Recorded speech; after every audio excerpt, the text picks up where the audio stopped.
And Griffith Park is home to many of LA's greatest treasures. One of them is celebrating a big milestone. In tonight's Look at This, our Desmond Shaw has the history of the storied Griffith Observatory.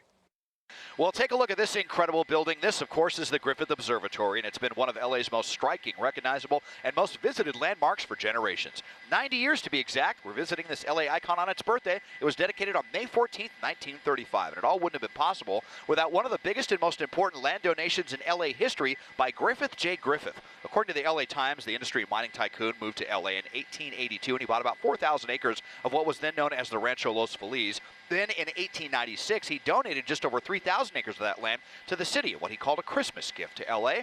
A visit to the Wilson Observatory was such a powerful experience to him that he wanted everyone to experience science and astronomy. And in 1912, he gave another Christmas present to the city in the form of funding to build the nearby Greek Theater and a public observatory with a huge telescope everyone could look through, as well as a science center and a theater to show science films. Sadly, Griffith never got to see it all finished. He passed away in 1919, leaving most of his fortune to the city, but he made sure to include the observatory and Greek theater funding in his will. And when it finally opened in 1935, it became the first public observatory west of the Mississippi and only the third planetarium in the entire country. It's also one of the most jaw-droppingly gorgeous buildings in the city, designed in a mix of Beaux Arts, Greco-Roman, and Art Deco. The architecture alone is worth a visit, and of course, the unrivaled view of the entire LA basin is just as stunning too.